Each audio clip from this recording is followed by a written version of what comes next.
Sunda Wiwitan, nanti bisa di situ ditulis penghayat kepercayaan Sunda Wiwitan. Apakah ini ada benang merahnya dengan kata ketuhanan yang berkebudayaan yang diucapkan oleh Soekarno? Kalau ini ada benang merahnya dan memang ternyata faktanya ketuhanan yang berkebudayaan itu memang benar-benar dari kandungan bumi pertiwi Indonesia, sebenarnya tidak ada hal yang perlu dipersoalkan. Justru harusnya ditegakkan. Kemudian Eka Sira gotong royong juga sama ya. Bagaimana di Indonesia dahulu banyak sekali kita saling gotong royong tanpa membedakan agama apapun. Di Ambon ada Piragandong, Sumatera Utara dulu mau dijadikan Ambon kedua, tapi tidak terjadi. Karena apa? Karena kebudayaannya, masyarakatnya, gotong royong, tidak mau dipecah belah. Sehingga nilai gotong royong ini juga adalah nilai yang secara historis disampaikan oleh pendiri bangsa kita dan ternyata dilihat dari fakta di dalam kehidupan bangsa Indonesia, ya memang itu kehidupan kita. Sehingga bagi saya pasal 7 ini tidak ada persoalan. Dan tidak ada pasal ini menunjukkan bahwa membuka peluang komunisme. Karena komunisme itu sudah jelas-jelas dia itu tidak mengakui ketuhanan sebagai salah satu, sebagai selain manusia ada satu kekuatan yang ikut mengatur negara, yaitu ketuhanan yang Maha Esa. Nah, bagi kaum komunis itu tidak percaya, dia cukup mempercayakan bahwa dia manusia saja mengurus manusia. Sehingga gimana? Menurut saya rancangan undang-undang HIP no ya. No-nya apa nanti ya? Berubah saja menjadi rancangan undang-undang Badan Ideologi Pengamalan Pancasila atau apapun itu namanya. Jangan dia haluan ideologi Pancasila. Yang kedua, pasal 7 RUU HIP ya boleh. Apakah ini tindak lanjut putusan MK? Seperti yang tadi saya cerita, bahwa semua agama-agama tradisional mempunyai komposisi yang sama. Sehingga penyebutan ketuhanan Yang Maha Esa itu tidak hanya milik Allah Subhanahu wa taala, tidak hanya milik Tuhan Yesus Kristus, tidak hanya milik Sang Buddha, tidak hanya milik agama-agama 6 yang diakui sementara ini, tapi milik semua.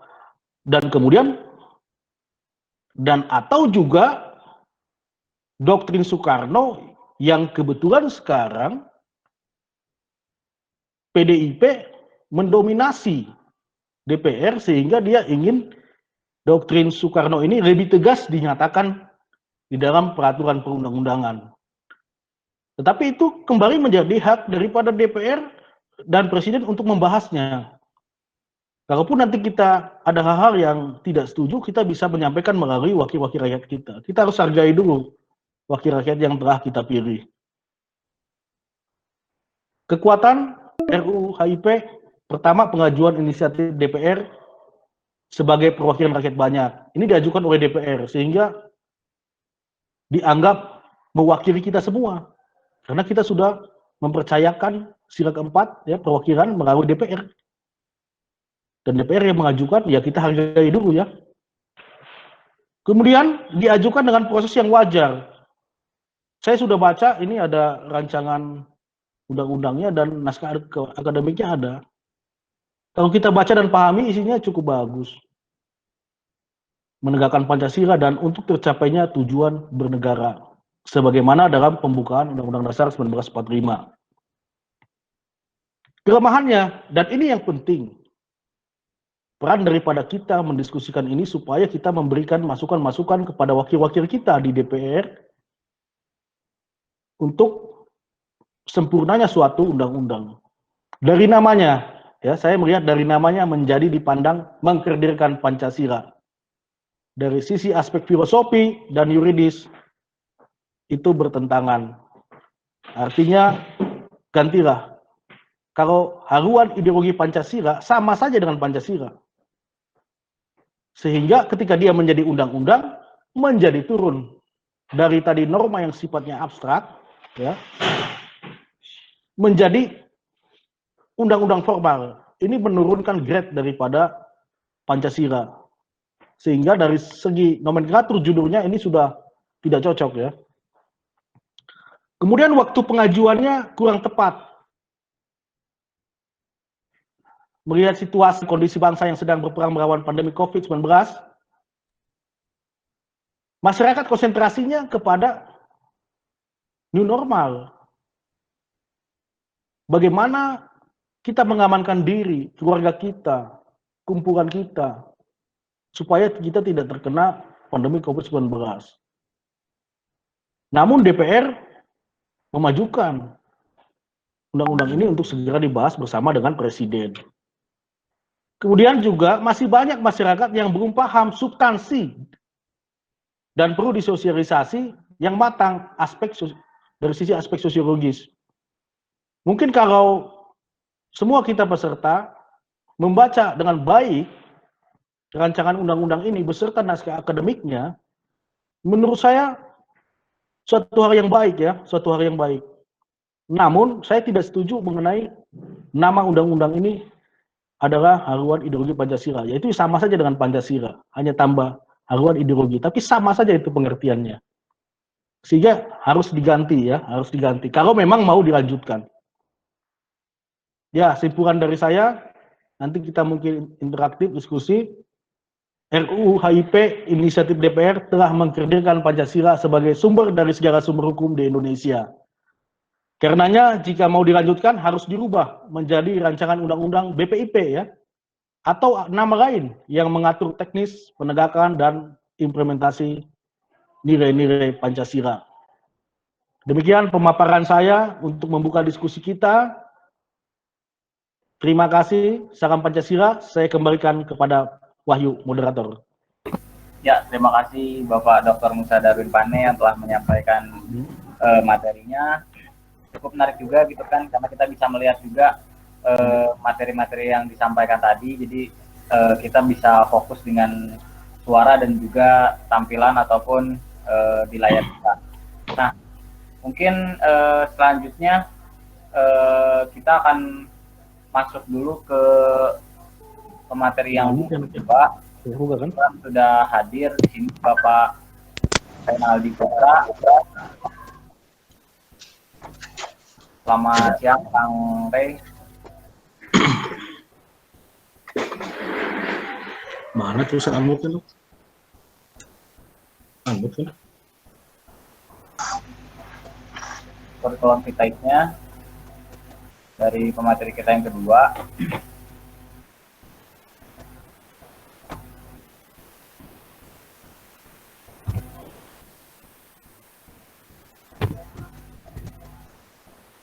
Ya, untuk pemateri kita yang kedua yang akan menyampaikan tentang haluan ideologi Pancasila ini bernama Bapak Renaldi Putra Andita Budiraimi AMD. Beliau merupakan anggota Dewan Perwakilan Rakyat Daerah Jawa Barat Komisi 1. Ya, ini nama lengkapnya dan tanggal lahir Jakarta 30 Oktober 1996, agama Islam, alamat Kampung Cilameri RT 001 RW 001 Desa Cisaga, Kecamatan Cibogo, Kabupaten Subang. Lewat MAD SMA 1 Subang pada tahun 2012-2015 dan menempuh pendidikan Diploma 3 pada tahun 2018 sampai 2015 sampai 2018.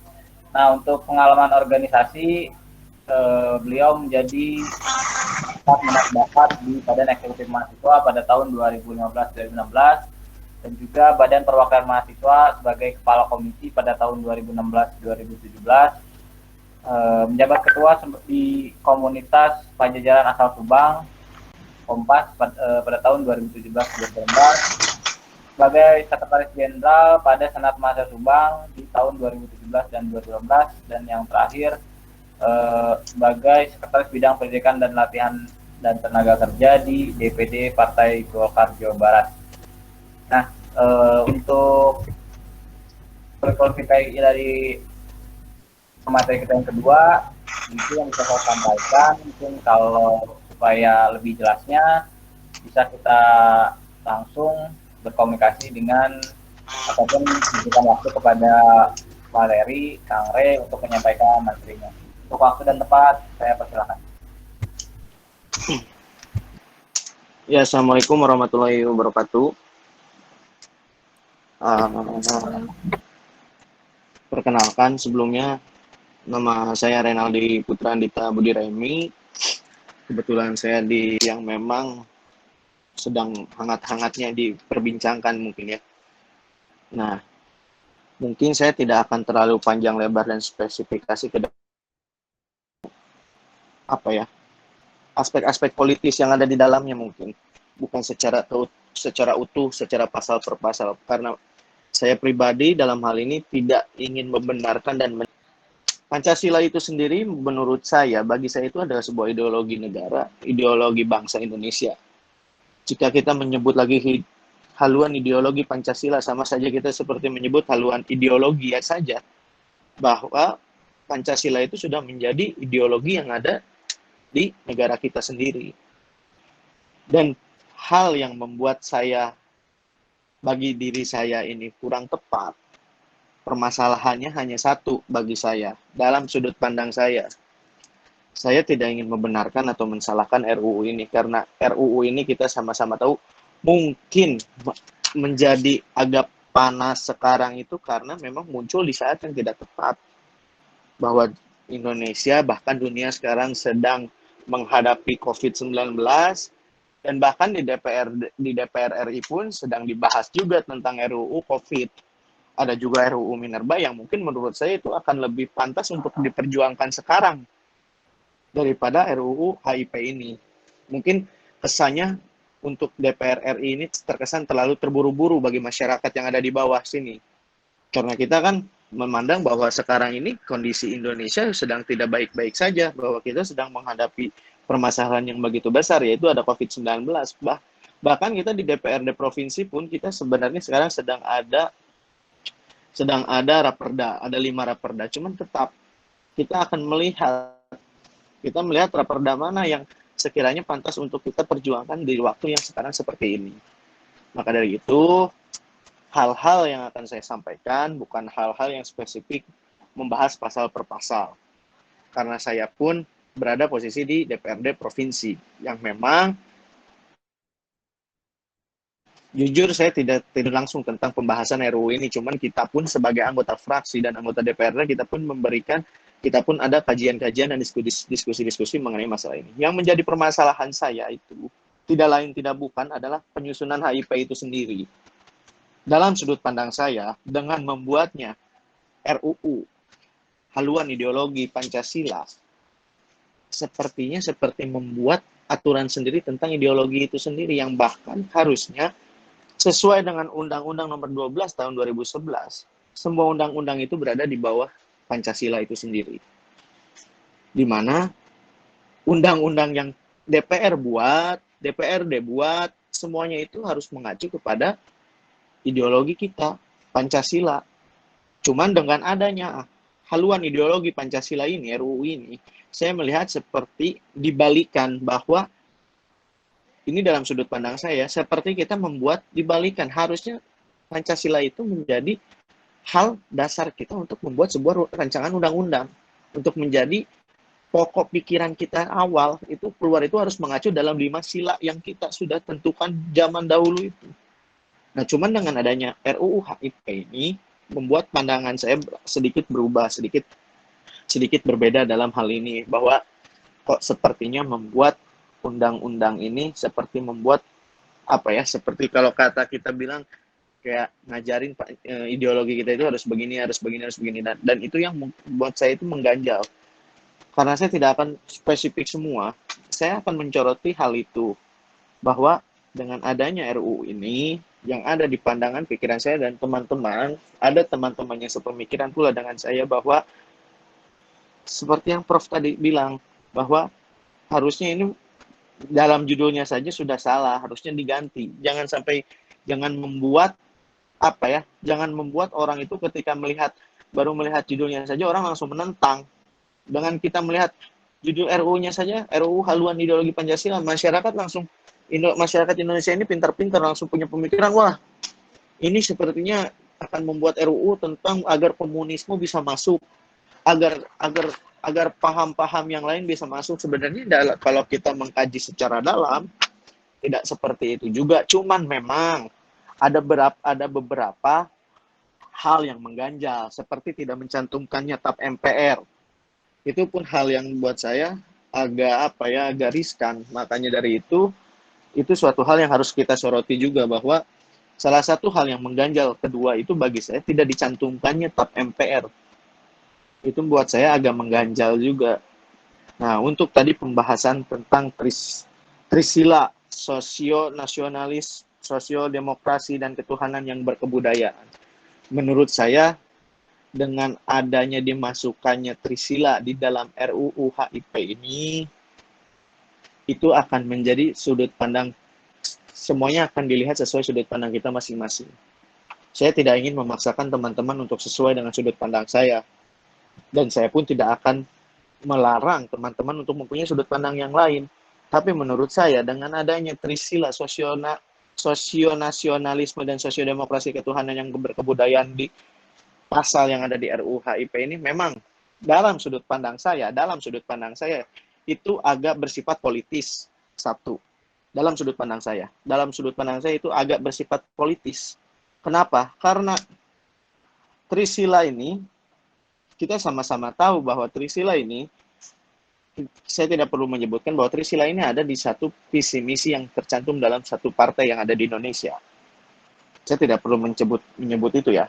Cuman dengan masuknya Trisila ini, memang ini Trisila ini kan terbentuknya adanya bahasa ini kan dari dulu, dari zaman Pak Bung Karno dulu. Cuman yang membuat saya agak ini, bahwa Trisila ini menurut pribadi saya terlalu kental akan politis. Dan teman-teman di DPR RI, setahu saya banyak yang menentang tentang Trisila ini, yang masuk di dalam pasal yang ada di RUU HIP.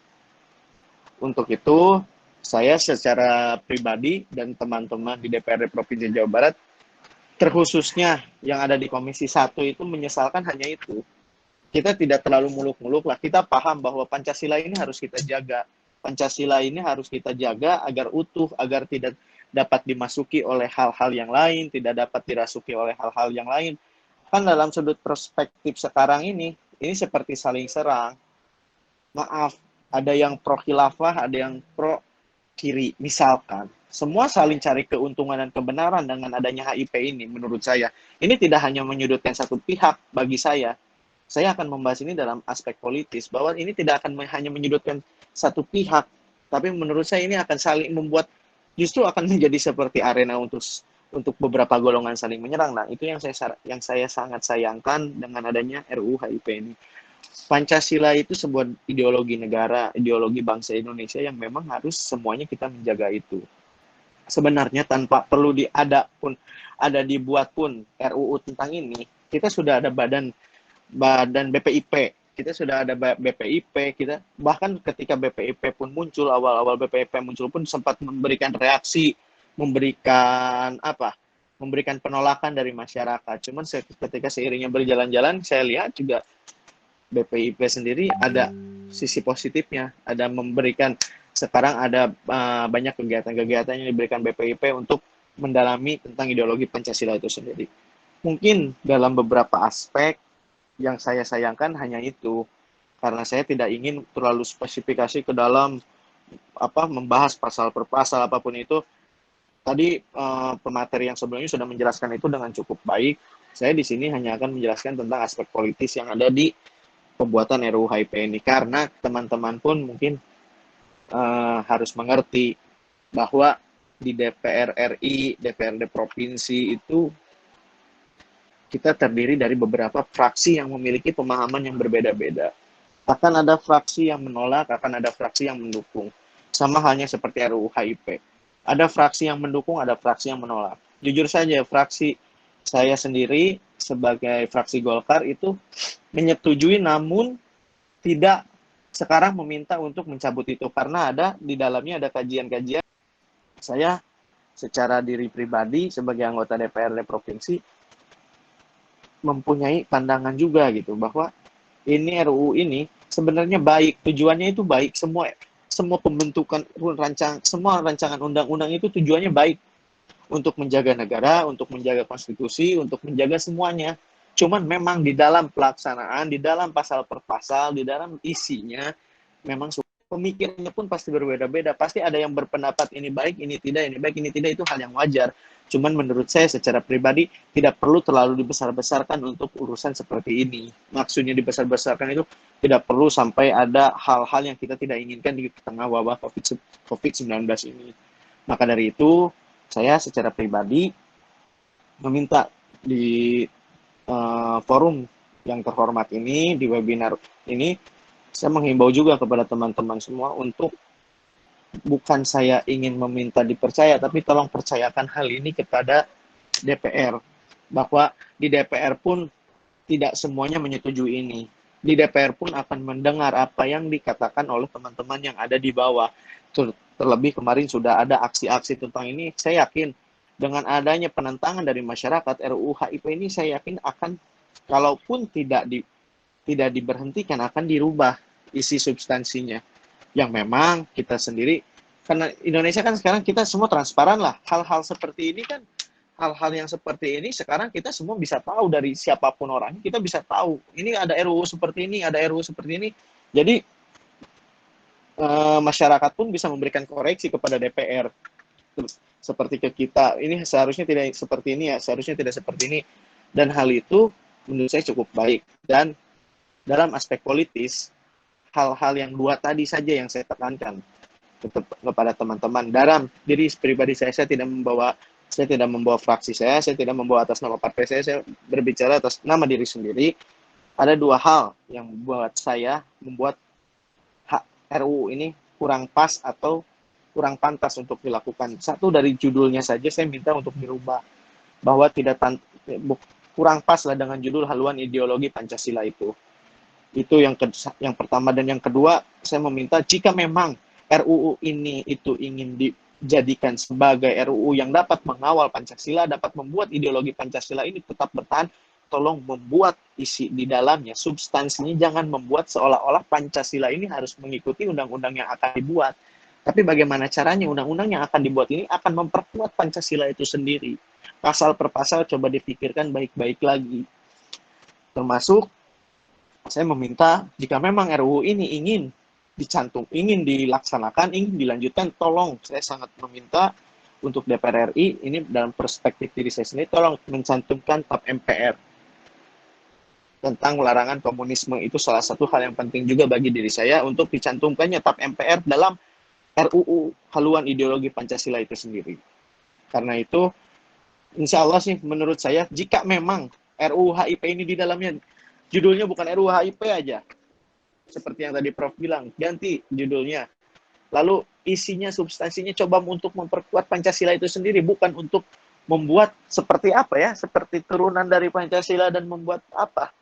Jadi cobalah buat RUU ini itu seperti lebih menguatkan Pancasila, bukan malah melemahkan atau mendiskreditkan Pancasila itu sendiri.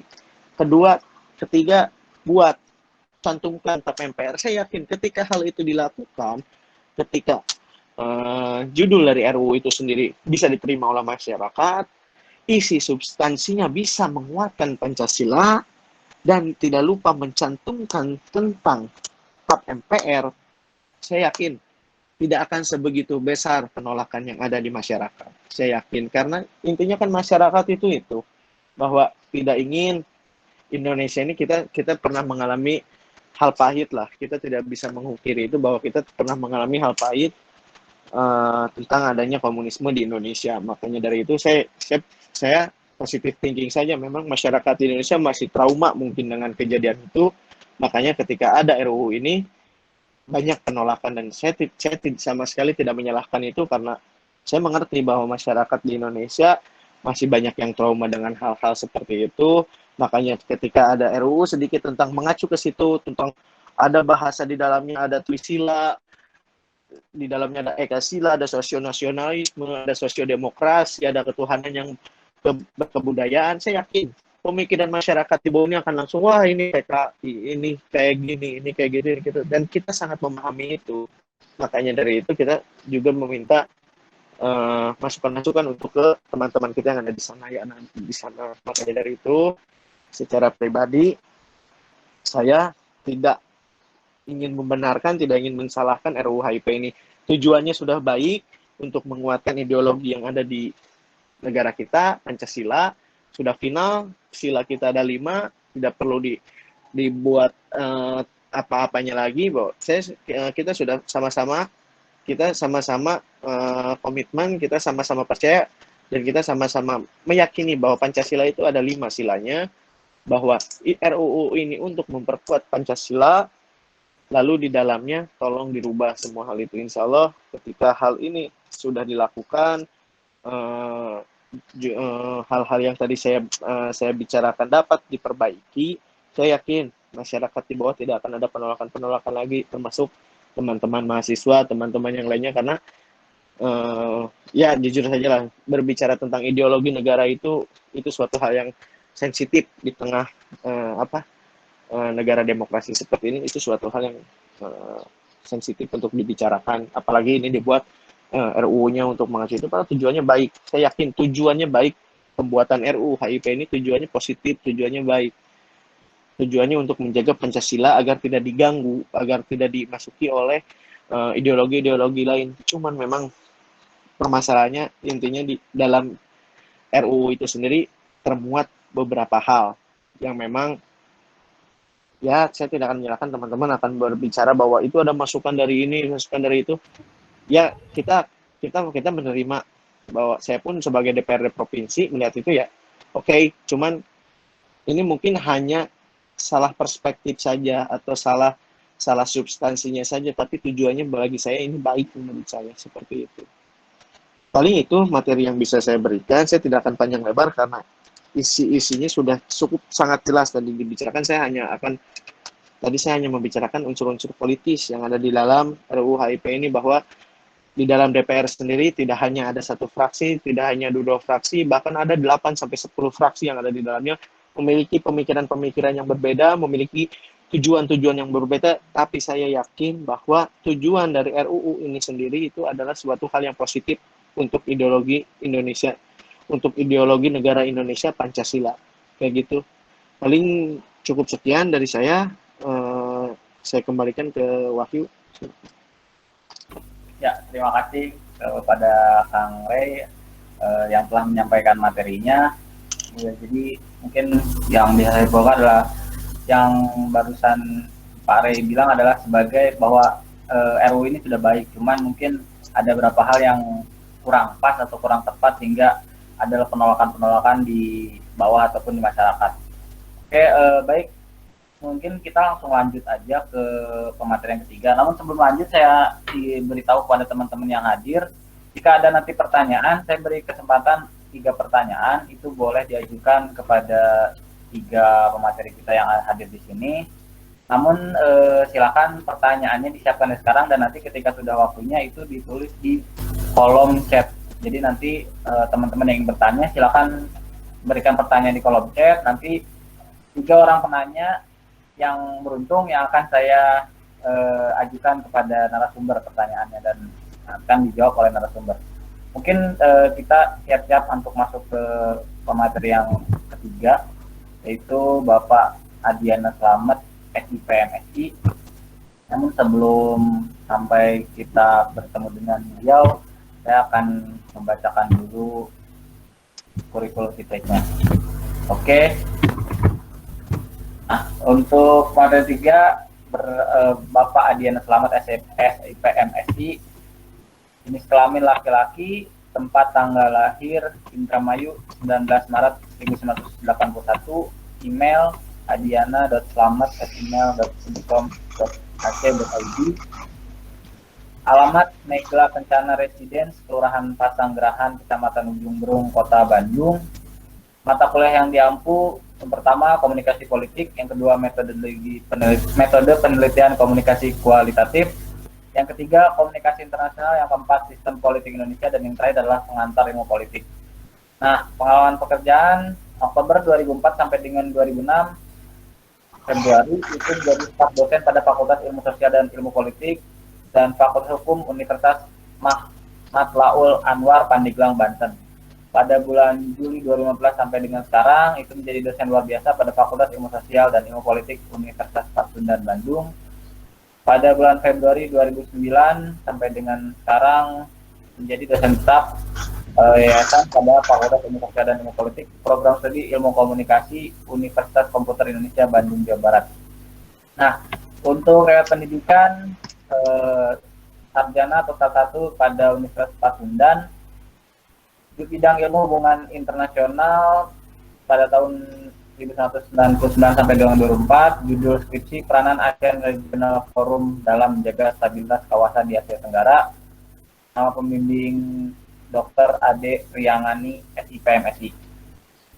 S2 di Universitas Pajajaran, bidang ilmu komunikasi, tahun masuk 2006, tahun lulus 2008, judul tesis komunikasi politik Paguyuban Pasundan dalam pemilihan kepala daerah langsung. Studi kasus pada pengurus besar Paguyuban Pasundan dalam pemilihan gubernur secara langsung di Provinsi Jawa Barat pada tahun 2008. Nama pembimbing Profesor Dr. Hajah Nina W. Syam, DRA, MS, dan Dr.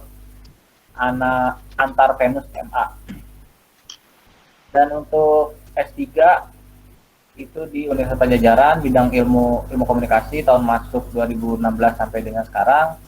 Judul disertasi komunikasi politik Muhammad Ridwan Kamil dan Deddy Mizwar dengan partai politik. Studi kasus pada proses pencalonan gubernur, pemilihan kepala daerah langsung serentak gubernur di Jawa Barat pada tahun 2018. Nama pembimbing Dr. Dadang Rahmat Hidayat, Profesor Dr. Dede Mariana, dan Profesor Dr. Karim Suryadi. Baik, mungkin kita akan langsung menyambut saja ke materi kita, Bapak Adiana Slamet, SIP MSI, untuk menyampaikan materi yang ketiga. Untuk waktu dan tempat, saya persilakan, Pak. Terima kasih, Kang Wahyu. Assalamualaikum warahmatullahi wabarakatuh. Salam sejahtera untuk kita semua. Namo Buddhaya dan salam kebajikan. Rampurasun. Yang terhormat Bang Musa, salam hormat Bang. Kita di satu gedung ini, Abang di lantai 6 kayaknya. Salam hormat juga buat Kang Rey, anggota DPRD Provinsi Jawa Barat Komisi 1 yang sudah, dua narasumber sudah memaparkan aspek-aspek yuridis, filosofis, dan politis ya. Saya ingin coba, mungkin ada irisan-irisan yang kemudian hampir sama ya, tapi sebelumnya saya mohon maaf tidak sempat untuk membuat slide PPT atau PowerPoint. Kalau kita mencermati secara ontologis ya, maksudnya karena ini kan kajiannya memang sebenarnya kalau bicara ideologi itu bicara aspeknya filosofi, sosiologis, antropologis, dan yang lain-lain. Tapi kemudian misalkan kalau saya mencermati secara ontologis gitu, rancangan undang-undang ini apakah penting gitu ya? Apakah menguatkan atau melemahkan Pancasila? Saya akan berangkat pada penelitian saya dan dengan kawan-kawan mahasiswa. Kira-kira pada tahun 2015 itu di 5 perguruan tinggi negeri.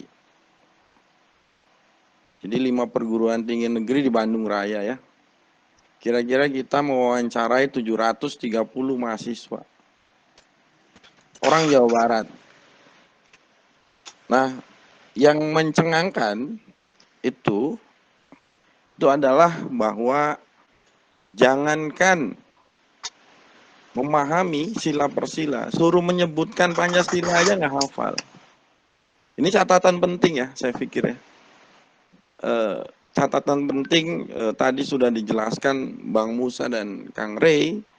Ketika kita bicara pada prinsip ideologi, harusnya kita memahami itu. Yang pertama itu ya, kita berangkat dari itu. Nah, artinya apa? Bahwa rancangan undang-undang ini, saya juga sepakat ya, ini harusnya memang rancangan undang-undang ini untuk BPIP. Jadi rancangan undang-undang ini untuk Badan Pembinaan Ideologi Pancasila. Jadi bahasanya memang bukan bahasa rancangan undang-undang haluan, tapi rancangan undang-undang Badan Pembinaan Pancasila. Saya pikir ya, dalam konteks itu maka ada kesalahan terminologi yang dipakai oleh kawan-kawan yang di DPR, saya pikir, dalam merancang undang-undang ini. Sehingga interpretasinya kemana-mana nih. Yang kedua, ya, setelah misalkan kita memahami secara ontologis, apakah penting dengan kondisi Indonesia yang seperti ini, tidak hanya sakit karena pandemi Bang Musa, Kang Rey, tapi kita sakit secara mental, ya, secara logika berpikir, secara religi, ya, dan secara psikologis. Kita harus jujur itu. Kita harus mengakui itu, ya. Masyarakat atau kita sebagai bangsa sama. Kenapa sakit? Kalau saya meminjam terminologinya Mas Budi Hardiman, ya, dalam buku Demokrasi Sentimentalis, menguatnya setan-setan fundamentalis, kata Mas Budi di buku itu, bahwa memang demokrasi kita sedang mengalami decline. Demokrasi di dunia ini sedang mengalami decline. Apa buktinya? Menguatnya fundamentalis agama, tadi sudah dibahas oleh Bang Musa. Menguatnya fundamentalis kelompok, dan menguatnya fundamentalis yang lain, akhirnya melahirkan sentimen negatif dalam kehidupan berbangsa dan bernegara. Nah, sehingga misalkan saya coba melihat pada aspek itu dulu ya, karena kita harus melakukan kontemplasi sama-sama gitu maksudnya. Bahwa apakah kita perlu untuk memperkuat yang namanya badan ya pembinaan ideologi Pancasila atau tidak. Satu itu ya, kedua itu. Lalu ketiga, problemnya adalah bahwa bukan masalah sih sebenarnya. Kekuatan di Indonesia itu, kalau kita semua misalkan belajar tentang kekuatan politik Indonesia, kekuatan politik Indonesia itu kan didominasi pada 3 mazhab politik. Yang pertama misalkan nasionalis, yang kedua agama, kan kayak gitu ya. Yang ketiga Marxis komunis, yang keempat adalah mazhab chauvinis, kedaerahan. Kita nggak bisa pungkiri itu. Ya. Mazhab ya, aliran pemikiran ya di Indonesia ini. Nah, sehingga misalkan ketika rancangan undang-undang ini keluar, lalu kemudian salah terminologi, ini yang kemudian mematik sisi otak historis kita. Tapi itu di permukaan. Maksudnya di permukaan itu misalkan, karena ini kan adalah pertarungan wacana ya. Pertarungan wacana ideologi itu dalam perspektifnya Fairclough itu kan pertarungan wacana dan ideologi. Nah, siapa yang sedang bertarung? Tadi sudah disebutkan. Ya. Yang bertarung adalah bahwa bagaimana fundamentalis ini itu merasa terganggu. Siapapun itu, ya. Agama, kelompok, siapapun itu. Nah, sehingga misalkan Trisila dan Ekasila, yang kedua TAP MPRS, kan gitu ya. Yang ketiga permasalahan-permasalahan yang menyangkut tentang bagaimana positioning ideologi ini seolah-olah dilemahkan, ya. Nah, kita akan coba bahas satu-satu itu. Ini kan dalam perspektif dekonstruksinya Derrida, teks itu tidak ada apa-apanya sebelum si penafsir masuk di dalam teks itu. Ini yang harus digarisbawahi ini. Karena kita mempunyai frame of reference dan field of experience yang berbeda. Maka ketika kita menafsirkan teks, tadi ya, Bang Musa menafsirkan teks lewat kacamata hukumnya, kan kayak gitu ya. Kang Rey jauh hari. Kenapa seperti itu? Sebelum Bung Karno pidato 1 Juni 1945, di depan sidang PPAKI dan di sidang BPUPKI misalkan, pada tahun 1926, 1927, ketika Bung Karno di Bandung, itu sudah menemukan itu. Sudah menggali itu. Sosionasionalis, sosiodemokrasi, dan ketuhanan. Nah, saya bilang berpikir orang ketika mengartikan Trisila dan Ekasila itu bertendensi pada PKI. Saya tidak paham itu. Karena yang saya pelajari misalkan, corak-corak berpikir dari Bung Karno, Tan Malaka, Syahrir, Natsir, ya. Kan kayak gitu ya. Lalu Marx, misalkan Lenin, Feuerbach, Engels misalkan ya. Dan yang lain-lain itu mempunyai corak sendiri.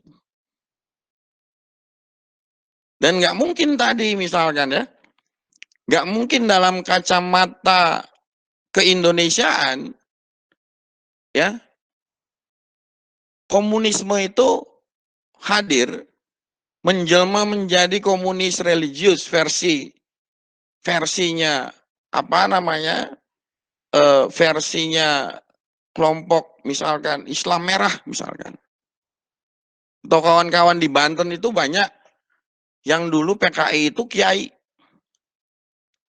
ya. Ada misalkan kiai merah misalkan, kan gitu ya. Ada misalkan kiai hijau apa segala macam. Nah, pada konteks itu misalkan ya, ini ada apa dengan bangsa ini? Ya.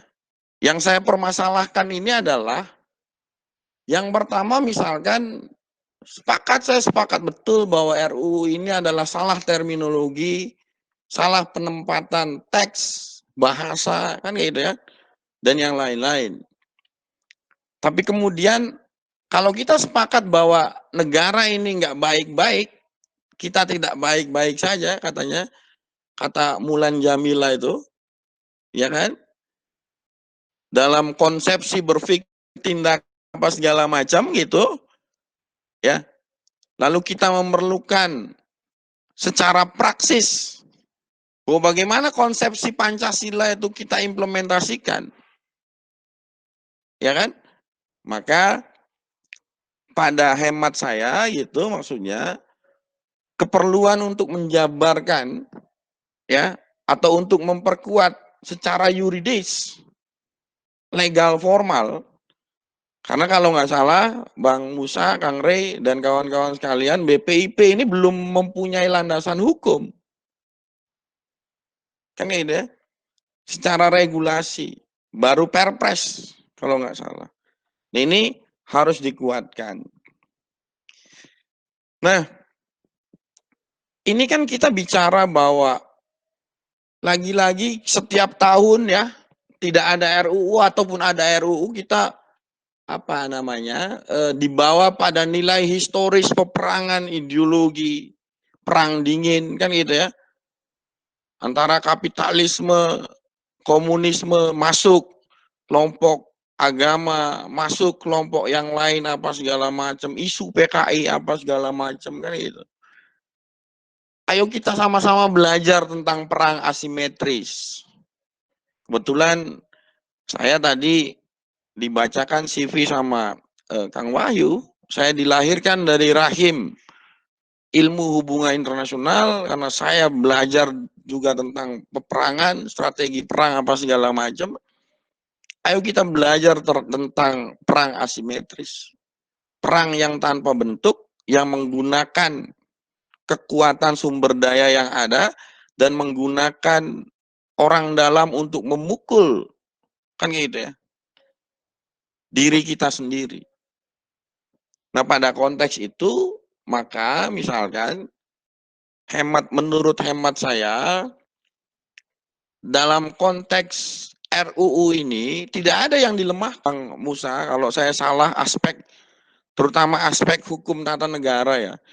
Apakah TAP MPRS nomor 25 tahun 1966 kalau nggak salah atau 65 itu masih berlaku harus dicantumkan dalam konsideran atau tidak? Nah ini catatan penting ya. Bagi saya dicantumkan atau tidak, karena itu masih berlaku ya berlaku. Bagi saya nih ya, orang komunikasi politik gitu maksudnya. Jadi secara legal standing gitu, kita sebagai bangsa ya, itu mengakui bahwa komunisme itu dilarang, ya dilarang. Karena coraknya berbeda dengan masyarakat Indonesia apa segala macam. Nah ini kan problem juga. Penyelaman tentang permasalahan historis apa segala macam itu menjadi kemana-mana. RUU ini menjadi pukulan kemana-mana. Ya, pukulan ke komunisme lah, mendiskreditkan Bung Karno itu adalah PKI lah, komunis lah, apa segala macam. Ini problem, saya pikir. Terlepas ya, maksudnya ya. Ini punten saya bilang di forum ini bahwa gagasan ide Bung Karno itu tidak hanya milik satu kelompok atau satu golongan. Itu adalah genuine yang digali oleh Bung Karno dari tanah Nusantara kita, ya, dari kehidupan sehari-hari kita sebagai orang-orang Nusantara ini yang kemudian menjelma menjadi Indonesia, yang kemudian dirumuskan menjadi ideologi negara. Dan itu adalah milik Indonesia dan milik dunia internasional, ya, dan itu diakui dalam sidang umum PBB ketika Bung Karno berpidato tentang the 5 principal guidance. Kan gitu ya. Semua berdiri dan tepuk tangan. Nah lalu, apa problemnya? Ya problemnya lagi-lagi tadi. Terlalu kental aspek politis. Kan seperti itu ya. Di tengah, apa namanya, 2014 kan itu ya, 2019, polarisasi kekuatan kita misalkan ya. Terbagi menjadi dua, walaupun hari ini Pak Prabowo ikut serta membangun negara ini dalam kabinet misalkan, tapi kan ada aja kelompok-kelompok yang kemudian kan gitu ya, memanfaatkan celah-celah ini untuk coba memunculkan bahwa RUU itu adalah rancangan undang-undang untuk membuka lebar komunisme masuk dalam struktur negara atau ide dan gagasan negara. Nah ini kan, ini harus apa namanya, ini yang harus kita diskusikan ya, permasalahan-permasalahan ini. Dan saya tadi kebetulan tadi pagi habis diskusi dengan kawan-kawan dosen FISIP Unpas, karena saya juga ngajar di sana, silaturahim gitu maksudnya. Yang pertama, rancangan undang-undang ini akan dirubah namanya menjadi kemungkinan besar ya PIP. Pembentukan ideologi Pancasila atau apa gitu ya. Jadi bukan haluan lagi. Yang kedua, harus diingat ini. Sebelum rancangan undang-undang ini ada, itu dihadiri oleh Prof. Jimli Asidik dan Prof. FX, siapa itu? Saya lupa. Yang ketiga, kalau kita bicara institusi DPR, itu bukan kelompok siapa-siapa. Ini adalah bagian dari konsensus antar partai. Ya, mayoritas kan mendukung adanya rancangan undang-undang ini. Jadi jangan maksudnya gini, maksud saya apa ya, seolah-olah ambil contoh misalkan, oh saya tidak menyetujui itu, misalkan ngomong di publik padahal rekamannya misalkan keluar setuju, kan kayak gitu kan. Ini kan kita bicara sikap politik gitu. Kan namanya politik ini kan yang dipegang itu adalah sikapnya. Nah sehingga jangan mengadu domba kita sebagai rakyat bahwa ada satu isu yang kemudian dimanipulasi, dijadikan public opinion, lalu digoreng di media sosial, kan kayak gitu ya. Karena kemarin saya dengan kawan-kawan juga coba tanggal 22 sampai tanggal 25 itu pakai drone emprit ya, di platform media digital, itu saya dikasih datanya sama kawan saya, itu memang dimainkan oleh para buzzer. Ya, yang menolak itu 3.000 sekian tweet, yang menerima itu 1.900 sekian tweet atau postingan dari Instagram, Twitter, Facebook ya, YouTube, blog apa segala macam. Nah, kita harus berpikir jernih, saya pikir ya.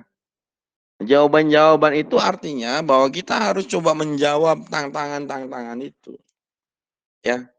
Kalau bagi saya undang-undang RUU ini disahkan atau tidak, dicabut atau tidak, ya bagi saya pribadi nih ya, itu no problem.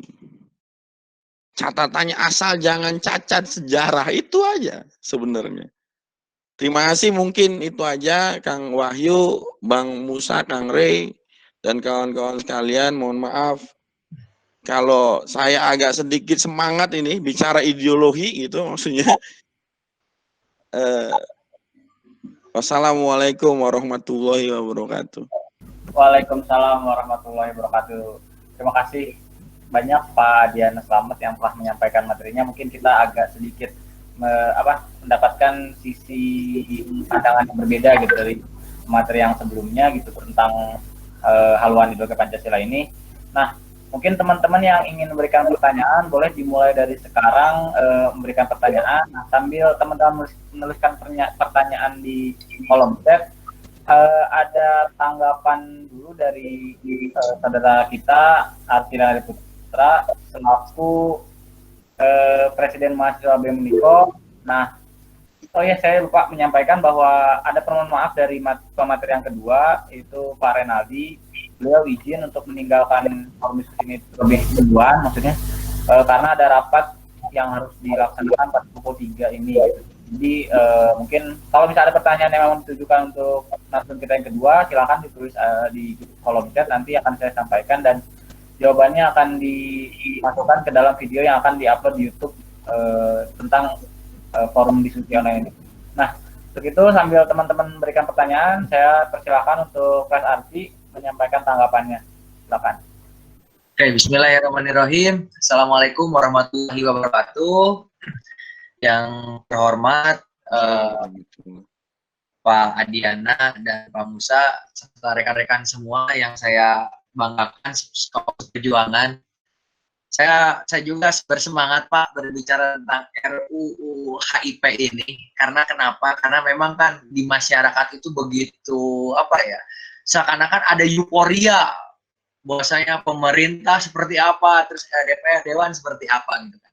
termasuk hal tersebut masuk di teman-teman mahasiswa, khususnya di teman-teman BEM. Hari ini kawan-kawan BEM itu gerah sebenarnya. Melihat di Bandung itu kan udah pada aksi tuh. Di depan Dewan, di depan Gedung Sate itu kan pada aksi kemarin gitu kan. Cuman memang kalau dari BEM Unikom sendiri, kita lebih menyorotinya sebenarnya dari temanya pun sudah sedikit apa ya, menyinggung, melemahkan, berarti ada rasa kekhawatiran. Padahal Pancasila juga tidak tahu 5 sila itu apa aja gitu kan, kadang kita lupa kan gitu. Tadi betul, saya sepakat dengan Pak Adiana juga dan Pak Musa juga apa yang disampaikan. Dari segi holistik kalau saya lihat dan saya rasakan hari ini munculnya ini kan sebenarnya runtuyan apa ya, runtuyan tindakan atau langkah yang dilakukan oleh pemerintah dibentuknya BPIP. Sebenarnya ini sekarang kan yang merancangkan HIP ini kan, kalau saya bilangnya HIP ya, padahal HIP gitu kan. Kalau saya bilang HIP ini karena memang hampir di Dewan sekarang tidak mengaku siapa yang mengusulkan. Lah, emang gimana caranya gitu kan, tidak ada yang mengusulkan, tiba-tiba sudah dalam prolegnas kan, ya konyol lah gitu kan ketika kita melihat aspek di sana. Ketakutan gitu kan terlihat dari mana, ada yang tidak mengakui Ekasila gitu kan, bahwasanya itu bukan dari kami, ternyata tadi betul videonya tersebar gitu kan. Dan di website partainya pun ada gitu kan. Nah, tentu kalau berbicara tadi segi sejarah sendiri, tentu ini ada masalah kalau saya lihat gitu kan. Masalahnya niat pemerintah dan Dewan mungkin baik, ingin adanya eksistensi Pancasila ini terasakan oleh seluruh masyarakat gitu kan. Saya merasakan itu karena tadi Pancasila juga tidak tahu, dan bagi saya kenapa muncul HIP dan BPIP ini bukti pendidikan di Indonesia gagal. Karena hari ini saya di FTIK di Fakultas Teknik dan Fakultas Teknik dan Ilmu Komputer dikasih mata kuliah PKN atau pendidikan kewarganegaraan udah malas gitu kan, merasa itu tidak relevan dengan jurusan yang saya ambil. Padahal secara akal sehat ya lu ada di Indonesia gitu kan, ya harus memahami itu. Nah, cuman bagi saya itu bentuk kegagalan dari pemerintah khususnya merancang kurikulum ini yang akhirnya hanya sekedar dijadikan profesionalis, tidak mengerti apa itu kewawasan kebangsaan, hingga akhirnya kan berbuntut kemana? Ke duta-duta kita juga kan tidak tahu, duta Pancasila gitu kan, yang tidak tahu Pancasila awalnya gitu kan. Nah, bagi saya pun dulu sempat merasakan ketidaktahuan terhadap Pancasila. Karena berhubung dulu saya jadi ketua MPK, jadi saya harus tahu gitu kan. Nah, ternyata apa yang saya rasakan, ternyata ada faktor paksaan. Mungkin dari pemerintah pun ada ketataran sana gitu kan, ingin memaksakan hal tersebut gitu kan. Nah, cuman yang saya rasakan hari ini yang menjadi hal yang fundamentalnya, tadi mungkin apa yang dijaga Bung Karno itu bukan bagian dari sebagian orang, tetapi untuk semuanya. Tapi hari ini yang dibawahnya itu seakan-akan saya ini adalah Soekarnois gitu kan, saya ini adalah yang paling mengetahui dan paling memahami. Hingga akhirnya ruang-ruang diskusi seperti ini tidak hadir gitu kan. Nah, bagi saya sendiri Pak, melihat dinamika yang bagi saya sendiri ini masalah halnya itu masyarakat kita mudah untuk disulut, padahal tidak tahu fundamentalnya apa, tiba-tiba dikaitkan dengan komunis, padahal tap tempe MPRS juga tidak dicabut, gitu kan, tapi ada ketakutan hal di sana, berarti ini kan bukti bahwasanya literasi bangsa kita ini masih turun, gitu kan, masih terpesona dengan duta-duta, gitu kan. Nah, bagi saya hal sederhana yang ingin ditanyakan kepada para pemateri, dari aspek hukum sendiri gitu kan, melihat RUU HIP ini kan tujuannya baik untuk eksistensi Pancasila. Namun dari segi di kita ini kan segi implementasi yang kadang kurang pintar itu, pandai membuat tulisan gitu kan, apa semua ingin diatur, tetapi ketika dalam proses implementasi kacau. Ya termasuk hari ini gitu kan, tadi juga harusnya penyempurnaan BPIP sendiri gitu kan, malahan Rocky Gerung kan bilang Pancasila itu bukan ideologi gitu kan, sampai tulisannya dikeluarkan, dan bagi saya itu menarik gitu kan, dengan banyak dinamika. Cuman kalau bagi masyarakat yang jarang literasi ini jadi masalah. Nah, dari segi aspek hukum sendiri gitu kan, melihat kebebasan demokrasi yang hari ini mulai menjamur gitu kan, yang bagi saya hampir kebablasan karena tadi aspek masyarakat yang jarang melihat literasi disuguhkan berita-berita di Metro TV, TV One dan yang lain yang tendensius hingga akhirnya melakukan keterbelahan gitu kan. Nah itu dari aspek hukum ingin seperti apa gitu kan, hal-hal yang konkret yang harus dilakukan. Jadi apa yang kami suarakan pun harus bagian dari solusi gitu kan, bukan hanya memunculkan masalah. Ngapain kritikusme itu bisa gitu kan, dewan itu biasanya kan mencari kesalahan, ya pokoknya tugas pemerintah lah beresin kan gitu. Tugas kita bagi saya hari ini di BEM pun tidak seperti itu. Kita mitra strategis dan kita mitra strategi kritis gitu kan. Nah untuk Pak Adiana gitu kan, melihat fenomena hari ini yang terjadi gitu kan, ngomongin sejarah bangsa kita agak terlalu jauh gitu kan, apalagi segi pendidikan nih, khususnya mungkin Bapak juga merasakan tadi awalnya dari apa ilmu internasional, hari ini di komunikasi. Tentu kan komunikasi di bangsa kita banyak sekali PR gitu kan, ngomongin di desa komunikasi seperti apa. Nah lantas kalau dari BEM sendiri gimana melakukan pencerdasan terhadap teman-teman kita yang di desa, yang kadang wali kota tingkat kota dan kabupaten berbeda cara komunikasinya. Nah ini bagaimana? Terus kadang ngomongin dengan elit kan, tadi ngomongin pasal-pasal ini itu kan ngomongin warga desa mah nggak bisa. Nggak mah kumahan pinter kan gitu. Nah maksud saya komunikasi yang efektif untuk mencerdaskan dengan hari ini kita bisa melakukan pergerakan di kampanye-kampanye media sosial untuk melakukan pencerdasan hingga tidak tendensius lah intinya. Jadi ini ada niat baik tetapi dihantamnya itu tadi dengan isu yang luar biasa PKI gitu kan. Saya meyakini PKI bangkit oke lah gitu kan. Tapi keyakinan bangkit ini ketika memang harus dibuktikan dengan cara cerdas juga, tidak bisa dengan tuduhan. Nah kayak gitu. Atur nuhun Pak Moderator dan Pak Pemateri. Terima kasih Mas Arsi yang telah menyampaikan pandangannya pada sore hari ini. Mungkin saya juga masih menunggu pertanyaan, tapi di sini sudah ada satu pertanyaan dari Kang Alif Rafael Gozali yang merupakan Ketua MPM Unikom juga. Nah, beliau bertanya, kenapa kemudian setelah ada rancangan RUU HIP ini, kenapa kemudian masyarakat pada hari ini justru menginterpretasikan dan mengaitkan konsepsi dari Trisila dan Eka Sila itu kepada PKI dalam artian seolah-olah Bung Karno itu PKI atau komunisme. Mungkin saya akan ke Pak Musa dulu untuk membantu menjawab pertanyaan, setelah itu nanti mungkin Pak Adiana. Oke, silakan Pak Musa.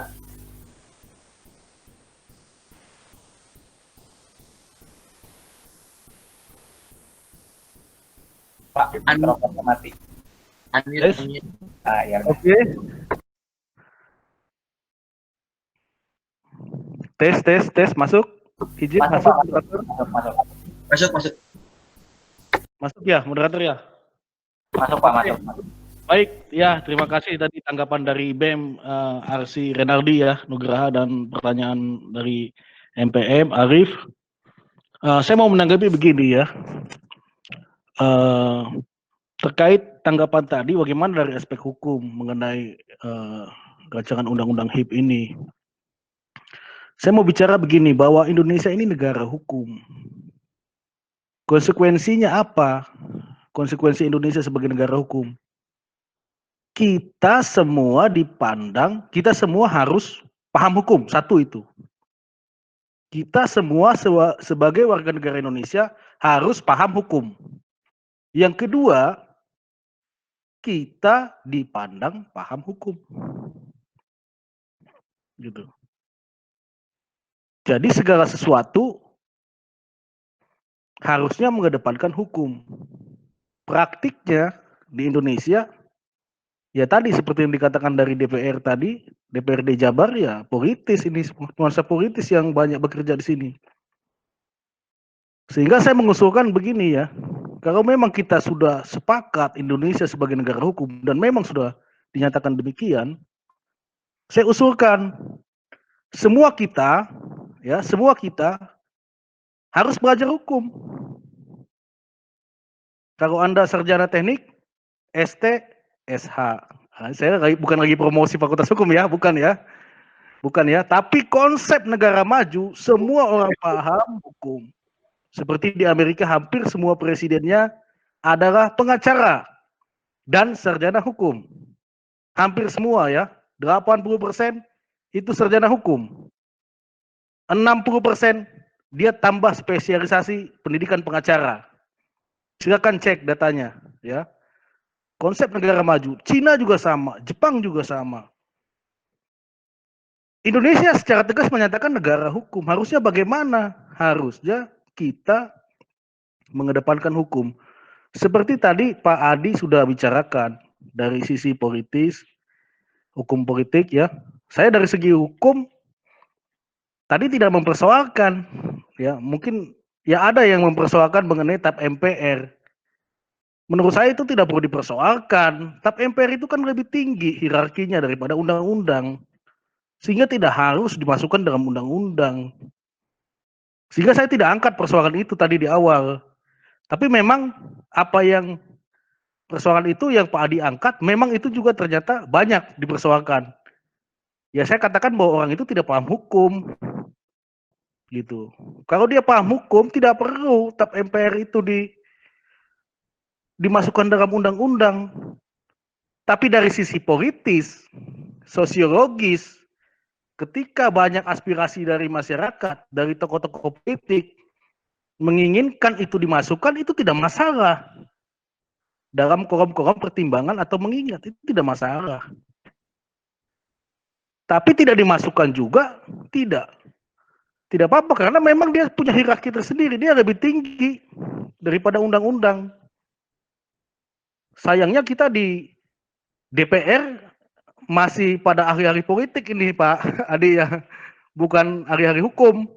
Seharusnya semua nih teman-teman BEM ya, tamat dari Unikom, sarjana hukum juga. Jadi sarjana politik, sarjana hukum. Saya usulkan gitu kepada nanti kalau ketemu menteri atau siapapun pengambil kebijakan mengenai pendidikan, semua di Indonesia wajib mengambil sarjana hukum. Kalau kita tidak mengambil sarjana hukum, setidaknya kita belajar hukum melalui acara-acara seperti ini. Seminar, lokakarya, yang mendapatkan sertifikat di luar pendidikan formal. Itu. Nah kemudian tanggapan saya bahwa ya tegakkanlah negara hukum untuk menanggapi Renaldi dan Arif ya. Kenapa ini dibawa-bawa kepada komunisme? Ya sebetulnya yang paling bisa menjawab ya memang apa yang kata Pak Adi tadi. Ini kan masih ada lah peninggalan-peninggalan Pilpres yang masih belum gitu ya, belum menerima ya, belum menerima, nggak tahu menerima angpau atau menerima apa ya, nggak ngerti lah. Pokoknya belum menerima lah gitu ya. Saya rasa itu ke sana. Belum terima jatah Bang, belum terima jatah. Ya, belum menerima jatah lah. Gitu. Jadi belum puas gitu kan, dikait-kaitkan dengan komunisme. Ya, tapi di sisi lain juga ya wajar kalau memang mereka pakai alat itu karena dulu Soekarno sendiri pernah secara politis mewacanakan nasakom, nasionalisme, agama dan komunisme. Tapi pada waktu itu kan dia dalam ranah politis, dia butuh dukungan.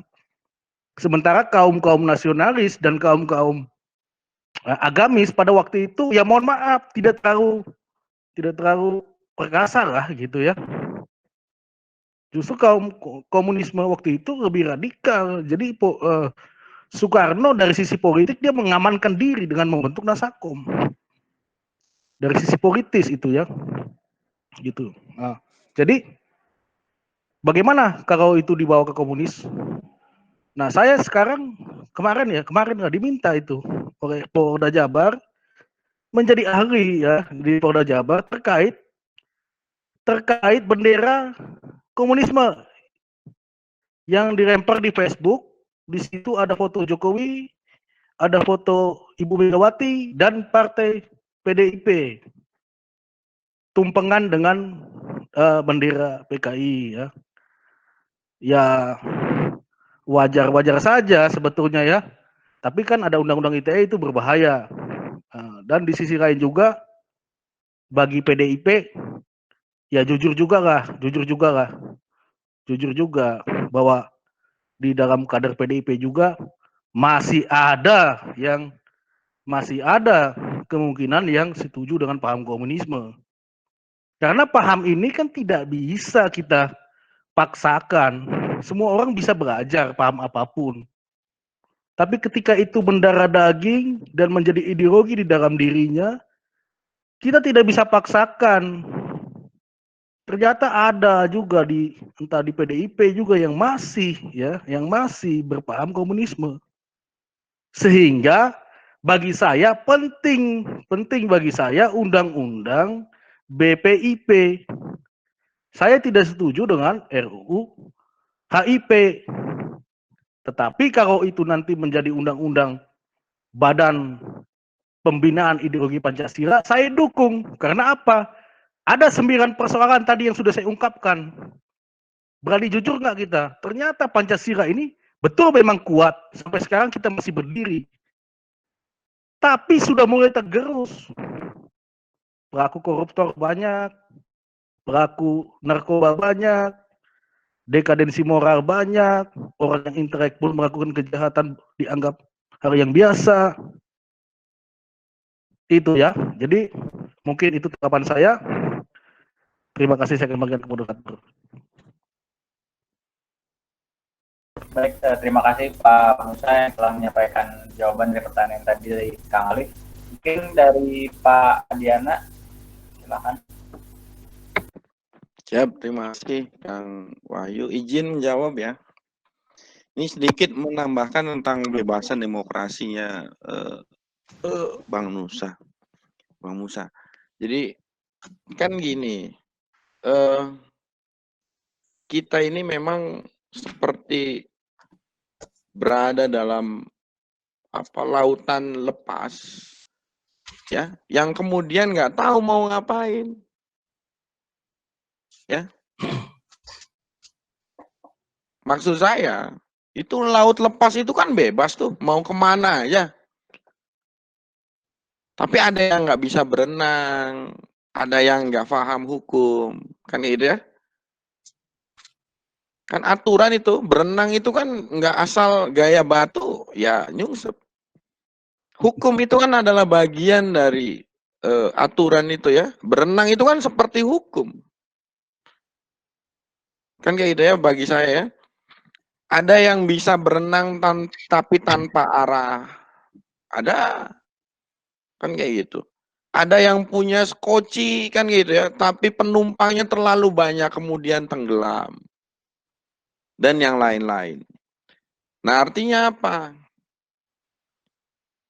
Kita ini sebagai apa? Agak repot menginterpretasikan kebebasan ini gitu maksudnya. Jadi kita harus tanya jujur pada diri kita masing-masing bahwa format kebebasan apa yang kita inginkan. Kan kayak gitu ya.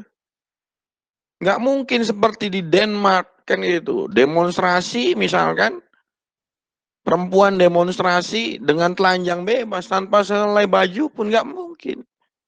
Karena kita punya adab, kita punya norm. Yang itu cuma ada di Indonesia. Nah ini problem. Jadi kebebasan kita itu adalah kebebasan yang kemudian pengen disamakan sama orang-orang Eropa. Orang-orang Amerika misalnya. Ini gawat. Serah gua aja dong di media sosial mau ngomong apa, mau bikin apa, kayak itu kan media sosial gua. Nah, kan repot. Kan kayak gitu ya. Nah artinya bahwa kalau demokrasi itu toolsnya, ya tools yang paling utamanya itu adalah hukum. Semua karena kita memakai demokrasi konstitusional yang harus rasional, normal kan gitu ya, dan proporsional. Jadi nggak mungkin kan kita membawa ruang-ruang itu. Kenapa sih kita susah? Ini harus apa? Saya berkali-kali bilang di forum-forum ya, di Karawang, di Tasik apa segala macam.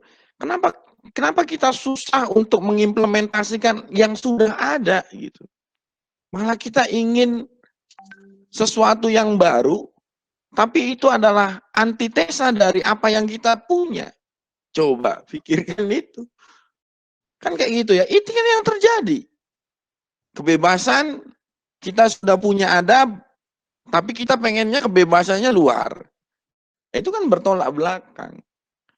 Nah sehingga misalkan pada ruang-ruang itu, ini mahasiswa juga agak kacau ini, mahasiswa ini ya, ini punten ya, saya sindir juga nih, kalau hari ini, ayo kita dialektik aja, ini mahasiswa juga agak kacau.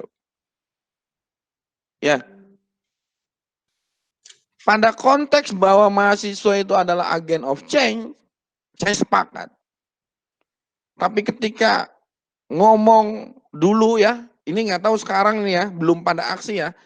Dulu undang-undang RUU KPK ya, atau RUU KUHP, saya diundang oleh KNPI Jawa Barat, saya bilang, ini mahasiswa ini demonstrasi tapi otaknya kosong, saya bilang. Coba ditanya, rancangan undang-undang KUHP mana yang Anda tidak setuju? Nggak bisa jawab. Nah, problem nih ya. Ini punten ya. Ketua, ini punten ketua nih. Ada ketua nih di sini. Bang Musa, saya kalau ngomong kayak gini Bang Musa.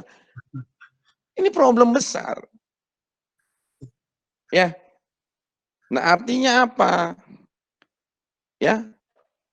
Ketika kita bicara tadi ketua bilang, nanya ke saya, komunikasi apa yang kemudian misalkan efektif? Ya, untuk melakukan political education lah ya. Untuk mentransformasikan informasi, untuk mencerdaskan, intinya itu ya, melalui media sosial, misalkan pada zonasi, pada domain, misalkan ya, masyarakat perkotaan, kan gitu ya, pada masyarakat pedesaan, advokasi, misalkan apa. Yang pertama, basis pengetahuannya harus jelas dulu apa yang mau disampaikan. Kan kayak gitu ya. Saya ini orang yang kemudian kawan-kawan ini punten ya, saya berbagi aja. Saya yang kemudian seorang individu yang kenyang hidup dalam perantauan. Lulus S1 saya langsung ngajar di Banten, di Pandeglang itu. Ya, saya tidur itu di rumah tua, yang di depannya itu adalah warung Tegal, yang kemudian setiap hari itu harus ngobrol, ya, dengan kawan-kawan. Kan kita harus memahami aspek apa, value, apa nilainya, apa kemudian kepentingannya, kebutuhannya apa yang harus kita sampaikan. Dalam bahasa komunikasi, ya tadi, kita harus mampu untuk menyamakan frame of reference dan field of experience. Jadi kita nggak bisa memaksakan otak kita isinya 1000, lalu kita tumpahkan semua, kan nggak bisa seperti itu. Sama di media sosial juga. Nah problemnya, ada pertanyaan lagi, Pak, problemnya pengguna media sosial ini misalkan karena di eranya post-truth, kalau era post-truth ini saya bilang era matinya ilmu pengetahuan, era matinya sains. Di media sosial itu mati itu sains itu. Mau ngomong sepintar apapun, ya, ketika dipukul dari sana sini sama buzzer, tewas semuanya. Percaya saya. Karena saya bilang, saya pernah ngomong itu di media di media online maupun cetak itu. Post-truth itu eranya the end of science. Loh, kenapa the end of science? Karena orang lebih percaya pada sesuatu yang bombastis, ya, pada sesuatu aspek psikologis dan yang lain-lain. Nah, tinggal kitanya bijak. Kan kayak gitu ya. Apa bijak itu? Misalkan, kalau di komunikasi itu, ambil contoh karena saya misalkan riset saya juga tentang permasalahan media sosial, ya. Ambil contoh media sosial ini digunakan di masyarakat perkotaan. Memang banyak. Kota Bandung ini pengguna media sosial itu hampir 2.300.000 orang. Semua platform. Se-Jawa Barat itu, ya, itu 10% dari 32 juta. Nah, artinya apa? paling tidak bahasa yang digunakan itu adalah bahasa yang tidak saintifis banget. Tidak langsung kata orang Sunda itu jangan poktorolong gitu. Jadi harus digiring dulu pelan-pelan kan kayak gitu ya. Harus bermain. Misalkan ada 10 orang nih, ketua, orang anak-anak BEM, satu munculin misalkan isu apa, A untuk narik wacananya, pesannya apa misalkan. Mention ke B mention. Nah itu. Jadi ini kan sistemnya snowball gitu. Nah kalau di desa, kalau saya mau berbagi pengalaman gitu, karena saya juga ya kayak gini-gini juga pernah megang pacul gitu. Pernah megang apa arit kan. Awas bukan PKI ya, Palu Arit ini, gawat ini nanti. Pernah bergaul sama nelayan, pernah nginep di rumah buruh kan gitu ya, di Majalaya apa segala macam. Ya kita memang benar-benar harus menyelami apa yang kemudian kawan-kawan ini apa lakukan setiap hari. Jadi nggak bisa misalkan gini ya, ini punten lagi-lagi. Mahasiswa ini kita ya, orang kampus ini seolah-olah dewa, seolah-olah orang yang disucikan.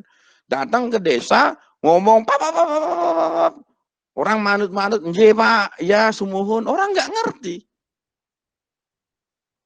Coba kalau kita datang kan gitu ya, punya waktu misalkan 4 hari, 1 hari datang ngobrol dulu kan gitu ya, ikut kerja bakti dulu kan gitu, ngobrol apa segala, baru itu kan pelan-pelan gitu untuk coba memahami atau memberikan informasi kepada petani, buruh, nelayan, pedagang kan gitu dan yang lain-lain. Jadi nggak mungkin gitu, maksudnya apa namanya, kita sekaligus masuk pada ruang yang berbeda, ya, iklimnya yang berbeda, kejiwaannya yang berbeda, lalu langsung kita ngomong, Pak Tani kayak gini loh, wah dilemparin sama cangkul nanti sama petani. Nah kurang lebih kayak gitu, apa namanya, ketua. Nah tadi ketua Alif nanya, saya cuma menambahkan Trisila dan Ekasila kenapa dibawa ke PKI. Ini saya kemarin jadi peserta webinar di Telu. Saya juga agak semangat ketika ada salah satu narasumber yang mengatakan bahwa secara kontekstual atau secara yang lain, mungkin katanya RUU HIP ini itu bernuansa ke sana kan gitu ya. Jadi ya yang pertama gini, kita sepakati dulu komunismenya siapa? PKI itu mana? Lenin atau siapa? Mao Zedong atau Furbah misalkan, atau siapa?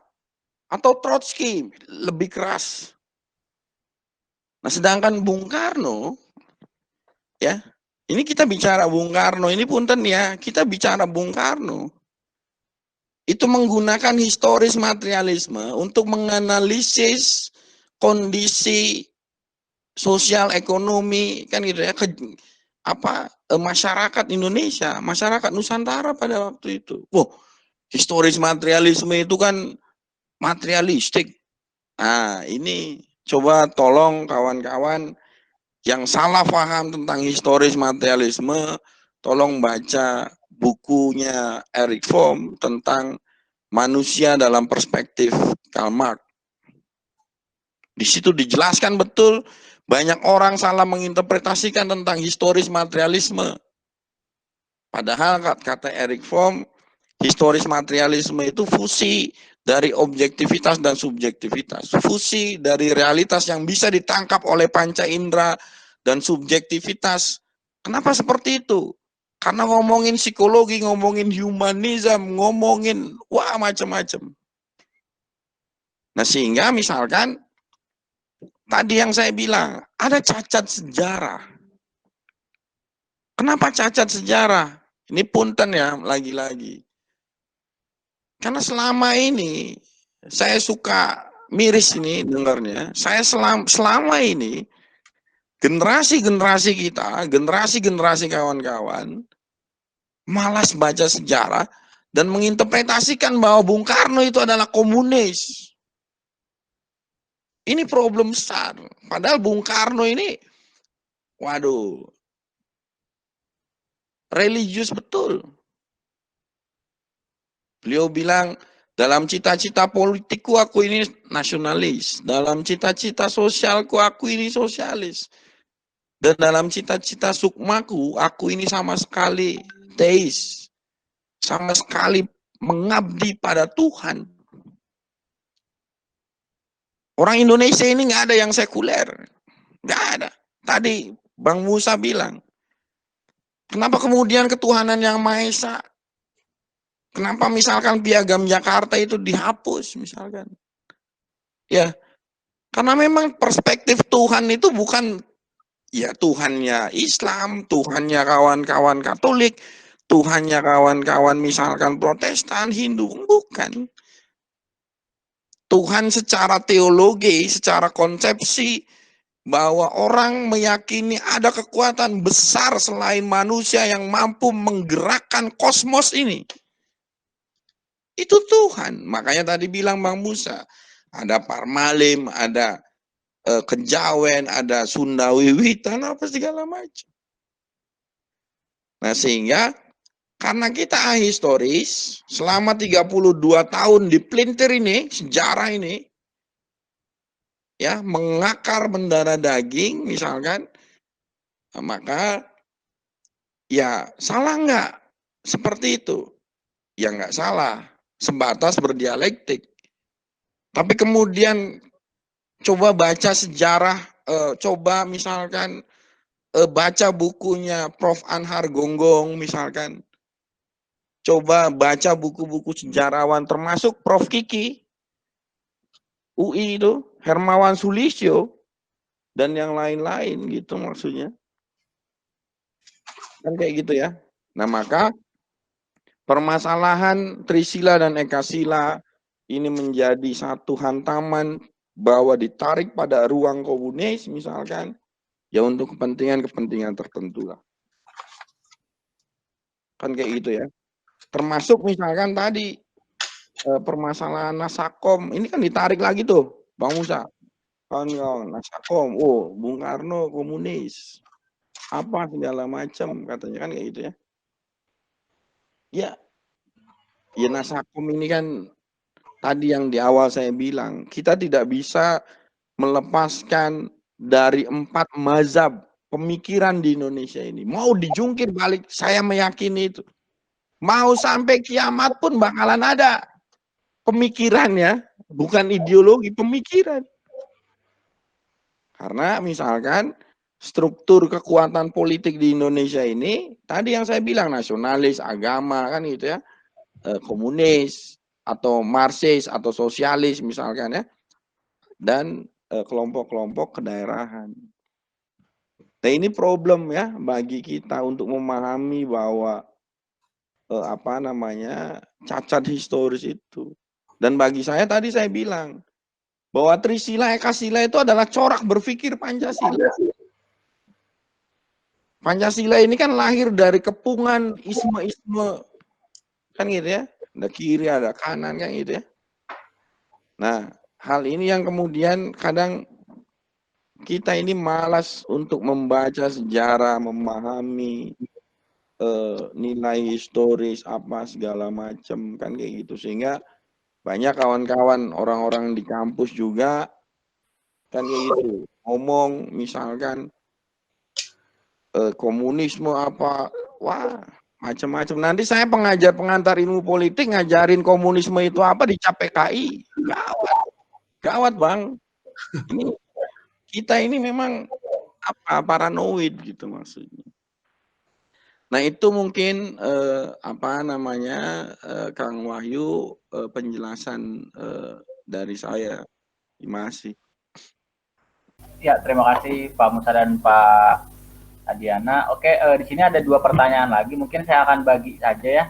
Jadi yang pertanyaan dari Kang Dodi itu saya akan berikan ke Pak Adiana, dan mungkin kalau untuk Kang Albert ada pertanyaan di bawah, itu saya akan berikan ke Pak Musa. Nah, untuk dari Kang Dodi nih, Pak Adiana, dia bertanya, apakah benar diusulkannya RUU HIP ini sebenarnya hanyalah bentuk peneguhan eksistensi secara politik serta untuk memperkuat dukungan dalam menghadapi pemilihan umum selanjutnya? Mungkin langsung dijawab aja Pak Diana. Ya, terima kasih Kang Dodi. 2024 ini masih panjang ceritanya. Kalau ngomongin eksistensi untuk pemilu 2024, saya bingung ya, karena tidak mempunyai efek elektoral. Awas loh, ingin. Jadi kalau ngomongin pemilu, itu ngomongin bahwa bagaimana satu isu itu untuk memperkuat efek elektoral dalam demokrasi elektoral di Indonesia. Kan kayak gitu ya. Rancangan undang-undang ini saya pikir tadi yang dibilang kan sebenarnya niatnya baik untuk memperteguh ya BPIP, untuk bagaimana Pancasila ini dipraksiskan dan yang lain-lain kan itu di arena pertarungan yang kita sudah terkepung oleh fundamentalis ini kan kayak gitu. Jadi kalau ngomongin apakah RUU ini ada efek elektoral 2024, enggak, malah COVID yang punya elektoral kan itu kan terbukti. COVID-19 ini punya efek elektoral. Tapi kalau RUU HIP saya pikir ya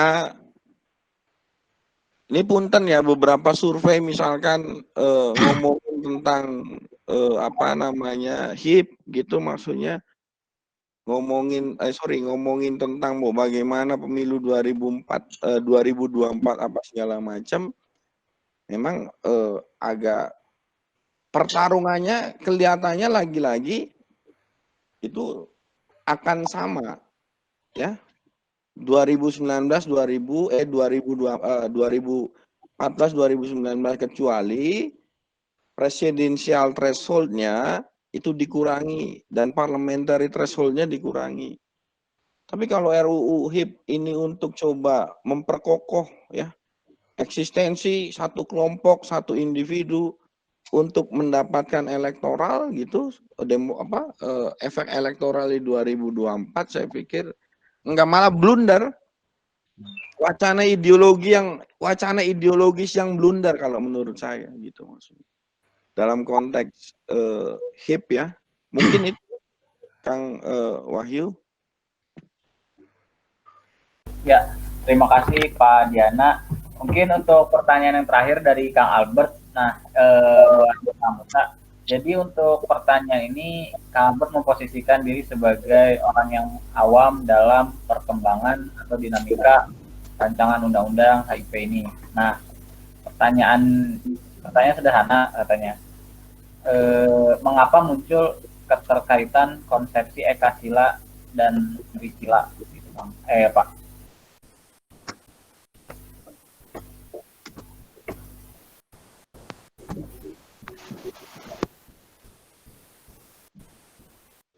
Pak, tidak ada suaranya Pak. Belum. Tes, masuk? Ada. Oke, masuk ya? Masuk Pak. Oke. Ya, tadi sebenarnya sudah saya tekankan bahwa konsep itu masuk, ya itu kita tidak tahu sebenarnya di DPR siapa yang mengusulkan ya. Meskipun ada isu-isunya Gerindra kan gitu ya, ada isu-isunya seperti itu. Ya kan, tapi yang dituding PDIP.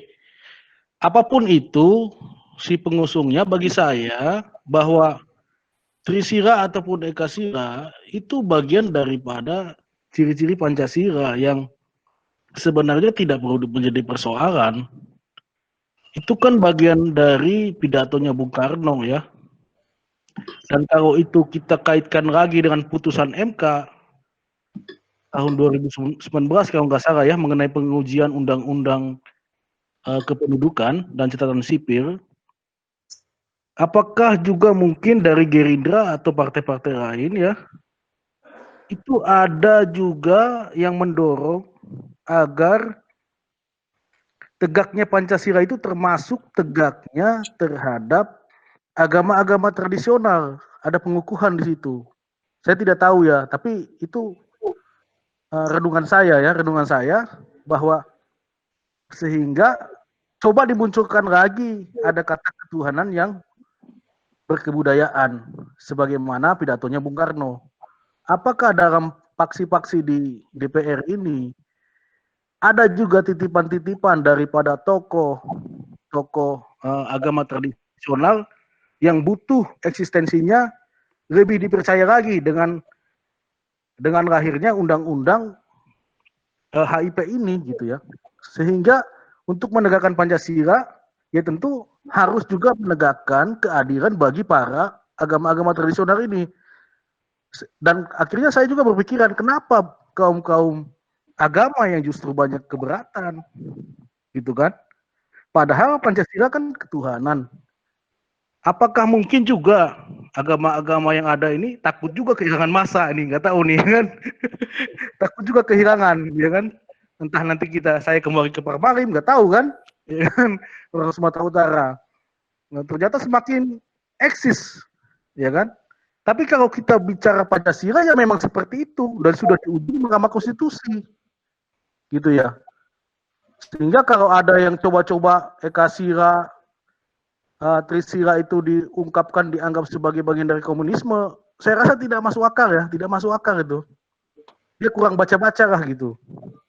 Jadi dia kurang baca lah. Banyak buku-buku di Jalan Dewi Sartika itu. Kita beri-beri baca lah, hanya 7.500 dapat kan. Kurang baca gitu. Paling kita ajak diskusi lah. Kemudian kalau yang lain mungkin dia terprovokasi dan pemberitaan-pemberitaan yang tidak lengkap. Karena melihat judul di awal sudah haruan ideologi Pancasila gitu kan. Lah ini kok Pancasila menjadi undang-undang gitu. Nah kemudian dikaitkan lagi dengan Trisila tersebut. Ya kan. Ya dicampur-campur. Ya mohon maaf aja mungkin juga menurut saya Muhammadiyah, NU terlalu cepat juga waktu itu untuk bersikap gitu kan. Belum membaca secara sepenuhnya. Saya begitu mau diskusi ini, saya baru baca. Tadinya saya diminta untuk mengkaji ini, tapi saya tidak mau karena pemikiran saya capek banget gitu. Saya ini kan biasa jadi ahli, tapi begini diminta untuk membahas ini, capek banget. Tapi ya karena memang belum jelas juga, ya kan. Kalau mahasiswa yang minta, saya mau nggak mau baca. Saya mau nggak mau, saya buku nih. Kalau ada yang butuh, nanti fotokopi aja di meja saya ambil. Ada ya. Jadi mahasiswa, teman-teman mahasiswa, bagi yang butuh silakan ambil fotokopi aja di meja saya untuk dipelajari supaya jangan terjadi kejadian seperti waktu demo mengenai rancangan undang-undang KUHP. Banyak sekali yang tidak paham ya kan. Ternyata gerakan dari tokoh-tokoh yang punya kepentingan gitu. Ayolah kita baca. Dulu saya di Udayana di Bali ya, di Bali saya. Di bagian persma saya, pers mahasiswa. Tiap hari diskusi dulu sebelum kita turun ke lapangan. 24 jam sampai tidur di sekretariat. Tapi bukan tidur yang lain-lain ya. Tidur dengan buku gitu ya. Berita-berita kita dikasih media-media apa kita baca. Sekarang mahasiswa sekarang ya mohon maaf. Dikasih diktat juga nggak dibaca. Dikasih koran juga nggak dibaca kan. Ya mudah-mudahan lah ke depan kita bisa ini lebih baik lagi gitu ya. Jadi kalau Ekasila dan apa itu memang Pancasila. Kenapa lagi kita persoalkan? Kalau ada yang coba masuk-masukan itu ya nggak ngerti lah gitu ya di lapangan sana. Kalau saya sih saya ajak diskusi aja. Kalau ada yang mau itu, yang mau mempersoalkan itu, ayo datang ke kampus kita diskusi. Atau bikin ruang-ruang diskusi seperti ini. Dan saya apresiasi sekali BEM ya, BEM Unikom hampir dengan diskusi seperti ini gitu ya, dan ini sangat disorot sekali gitu ya. Saya lihat dari Intel ini ada yang mantau kita gitu. Ada yang mantau diskusi kita ini, dan saya sangat bersyukur gitu, biar sampai langsung ke Pak Jokowi kan. Mantap ini BEM Unikom. Oke, terima kasih kembalikan ke moderator. Kang Wahyu nambahin ya sedikit ya tentang Trisila Ekasila itu kan sebenarnya Bung Karno itu kan menawarkan kepada forum, kalau 5 sila ini kebanyakan saya peras menjadi 3 sila. Kalau 3 sila ini Trisilaan, kalau Trisila ini masih kebanyakan saya peras menjadi gotong royong. Semuanya satu garis, makanya saya bilang tadi bahwa Trisila dan Ekasila itu adalah corak berpikir Pancasila yang kemudian ditemukan oleh Bung Karno di Bandung Selatan, kan kayak gitu. 2627 itu kita harus jujur itu. Kan kayak gitu ya. Nah, ini kan problem lagi-lagi tadi problem interpretasi tadilah. Saya menyadari saya salah satu orang yang mengamini apa yang dikatakan Derrida tadi di awal, bahwa teks itu bukan apa-apa sebelum si penafsir itu datang dan menginterpretasikan teks itu. Tambahannya seperti itu, Kang Wahyu. Terima kasih. Ya, terima kasih Pak Diana dan Pak Musa yang telah menjawab pertanyaan dari para peserta forum. Mungkin sebelum saya tutup diskusi sore ini, akan ada closing statement dari Presma Unikom, Saudara Archina Deli Pratama. Untuk waktu dan tempat, saya persilakan. Oke. Terima kasih Pak Musa dan Pak Diana. Saya harap ini bisa menjadi mitra strategis ke depannya, karena memang tadi saya terima masukan-masukan semacam mahasiswa kurang membaca gitu kan, kayak semacam aksi kemarin. Memang kemarin belum saya menjabat gitu kan, jadi saya juga tahu ada yang hanya sekedar, kalau bahasa kerennya, ikut suasana kebatinan rakyat gitu kan, jadi hanya mengikuti gitu kan, emosionalnya tiba-tiba menyuarakan reformasi dan revolusi gitu kan, hingga akhirnya memunculkan suatu hashtag reformasi di korupsi gitu kan. Nah, saya rasa menjadi pembenahan tersendiri Pak bagi Unikom sendiri, khususnya saya sebagai hari ini yang bertanggung jawab di teman-teman masa, memang dari segi kajian kita masih kurang gitu kan. Makanya saya bilang ke kawan-kawan, ketika memang kita tidak punya narasi sebagai gagasan, tidak usah kita turun ke jalan. Mau ngapain gitu kan, mau ngorbanin teman-teman kita yang tidak tahu apapun gitu kan. Nah, kita turun waktu kemarin itu di Desember Pak, dengan HAM. Nah, kita lihat, kita turun dan kita mengakomodir hampir 150 mahasiswa Unikom turun. Ternyata segi emosional mahasiswa Unikom masih tetap ada. Dulu mungkin lebih, 150 lebih yang turun ke yang KUHP itu, karena kan lagi rame-ramenya. Saya rasa tidak punya narasi teman-teman itu gitu kan. Cuman tapi saya juga tidak mengeneralisir semuanya. Ada yang punya narasi, sisanya ngikut. Karena setelah saya hari ini menjabat di BEM pun Pak, ketika memang komunikasi dengan teman-teman di BEM yang lain, terlihat mana BEM yang hadir dengan narasi, mana yang ikut, dan mana yang hanya diakui sebagai penyedia massa. Nah, hari ini kalau dari BEM kita, kita sudah siapkan juga gitu kan, bahwasanya ketika memang punya narasi yang konkret, kita hantam gitu kan. Tapi ketika memang kita tidak punya, kita jangan dulu, tapi dipersiapkan dulu. Inti nama kan sebelum aksi konsol dulu lah gitu kan, ngopi dulu gitu kan semuanya. Nah, hari ini kadang terbalik. Tiba-tiba di masyarakat sudah gaduh apa, layaknya di dewan gitu kan, kajian itu hanya untuk sebagai penunjang. Nah, hari ini ketika ditanyakan apakah mahasiswa ada draftnya untuk kajian, pasti ada Pak. Cuman masalahnya itu kajian dari mana, dan itu hanya disediakan ketika memang emosional untuk turun gitu kan, kita untuk turun memperjuangkan ini itu. Nah, itu memang menjadi catatan tersendiri ketika kemarin-kemarin, hingga akhirnya sekarang juga kita mau siapan dari segi naskah akademik gitu kan. Kita juga malu sebenarnya sebagai kampus yang punya intelektual gitu kan, di kampus-kampus lain sudah tadi reformasi di korupsi, itu kan maksudnya tidak tiba-tiba muncul, tetapi dengan gagasan. Hari ini kita tidak punya gitu kan. Nah, hari ini kita coba gagas juga sedikit demi sedikit. Nah, seperti itu perihal tanggapannya. Jadi memang tidak semuanya, dan sebagian juga ada, dan hari ini sedang dicetak untuk teman-teman di mahasiswa Unikom. Memang ada yang suka kajian, ada yang suka ributnya ketika aksi untuk chaos kan gitu Pak. Cuman hal itu kan saling melengkapi, Pak. Saling melengkapi supaya ketika memang tujuan bersama itu tercapai gitu kan.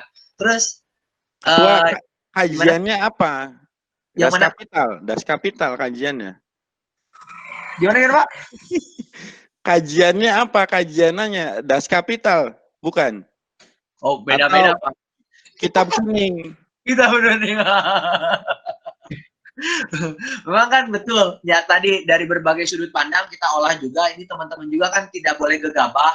Kayak kemarin kan banyak hal isu-isu yang yang bermunculan dan kita coba kita teman-teman di dosen ada nggak yang ingin menyediakan waktunya. Kayak tadi saya juga terima kasih ke Pak Musa dan Pak Diana sudah menyempatkan waktu dan sudah mencurahkan pemikiran gitu kan. Bagi saya ini kan effort yang sangat lebih gitu kan. Yang biasanya kita didapat kuliah online gitu kan, hari ini kuliah benar-benar konkret bagi saya gitu kan, isu yang terkini dan bukan berdasarkan kurikulum terus-menerus yang terkadang tadi begitu cepat untuk berubah.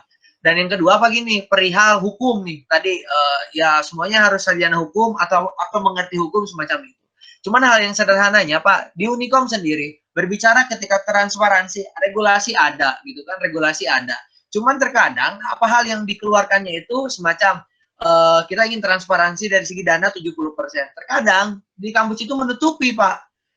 Kalau kita ngomongin individualisme dan intelektualisme, ini kampus kurang apa? Ada Bapak gitu kan, di pakar hukum gitu kan, dan yang lain. Ketua, jangan curhat, Ketua.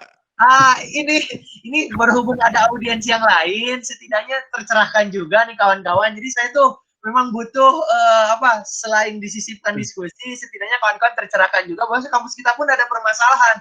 Setidaknya semuanya masyarakat intelektual gitu kan. Dan saya juga akan sedikit bersemangat juga selain HIP, pembenahan di kampus perlu kita bereskan juga. Hatur nuhun.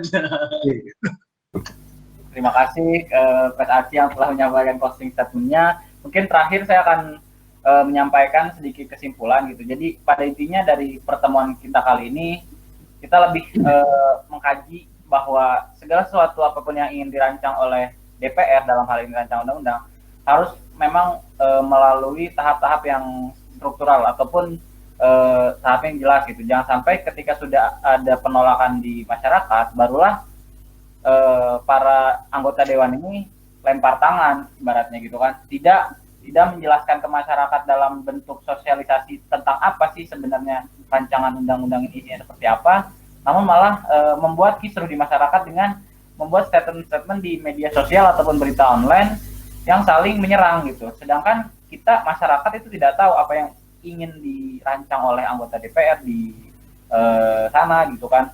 Namun alhamdulillah gitu kan kita masih bisa membuat acara forum diskusi seperti ini yang pada intinya adalah untuk sama-sama kita mendapatkan pencerdasan ataupun keterangan yang lebih mendalam gitu. Makanya saya ingin ucapkan terima kasih kepada Pak Musa dan Pak Adiana Slamet yang telah merelakan waktunya hampir beberapa jam untuk bersama kita berdiskusi, dan saya juga ingin mengucapkan terima kasih kepada seluruh peserta yang sudah hadir. Tadi saya lihat hampir 100 dan sekarang tinggal 43 orang, dan mungkin saya akan mewakili 40 orang yang lain kecuali saya yang mungkin ingin mengakhiri pertemuan kita hari ini. Kecuali saya, kalau saya ingin terus-terusan berdiskusi sebenarnya. Mungkin 4 yang lain saya tidak tahu gitu. Terakhir saya mungkin segitu. Mohon maaf bila ada kata-kata yang salah. Wallahumma fiq ila pamitorik billahi fisabihaq wastabiqul khairat. Wassalamualaikum warahmatullahi wabarakatuh. Saya kembalikan. Waalaikumsalam warahmatullahi wabarakatuh. Hatur nuhun. Bang, izin Bang. Waalaikumsalam warahmatullahi wabarakatuh. Waalaikumsalam warahmatullahi wabarakatuh. Udah no? Ya, nuhun Pak. Assalamualaikum warahmatullahi wabarakatuh. Waalaikumsalam warahmatullahi wabarakatuh.